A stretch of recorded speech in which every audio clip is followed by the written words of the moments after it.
இல்லம் கோழி குஞ்சு வளர்ப்புல 2வது வேக்சின் நம்ம வந்து ஐபிடி தான் குடுக்க போறோம். அந்த எப்ஸ்டைன் குடுத்த அடுத்த 7வது நாள் இந்த ஐபிடி குடுத்துக்கலாம்.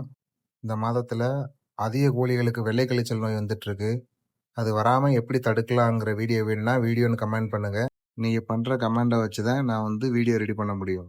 நம்ம எப்ஸ்டைன் எப்படி போட்டோமோ அதே மாரி அந்த சொட்டு மருந்து மாரி இருக்கிற அந்த லிக்விட வெளிய எடுத்து, அந்த பாட்டில்ல இருக்கிற அந்த பவுடர்கள இன்ஜெக்ட் பண்ணி, அத நல்லா மிக்ஸ் பண்ணிட்டு அந்த மிக்ஸ் பண்ண அந்த லிக்விட வந்து திரும்ப சிரிஞ்சில எடுத்து, அத திரும்பி இந்த சொட்டு மருந்து மாரி இருக்கிற அந்த லிக்விடுக்குள்ள வந்து இன்ஜெக்ட் பண்ணி, அத நல்லா ஷேக் பண்ணிட்டு, கோழிக்கு ஒரு கண்ணுல ஒரு சொட்டு மட்டும் விட்டா போதும். இந்த மாரி வேக்சின நீங்க காலை டைம்ல குஞ்சுகளுக்கு குடுங்க. ஏன்னா, அப்பதான் வந்து குஞ்சுகள் வந்து ஆக்டிவா இருக்கும். அதனால இந்த மருந்துகள் வேலை செய்ய ஏதுவா இருக்கும். தொடர்ந்து இந்த மாரி வீடியோ பார்க்க நம்மளோட ஐய ஃபாலோ பண்ணி வச்சுக்கிருங்க. உங்களோட சப்போர்ட்ட எங்களுக்கு தாங்க.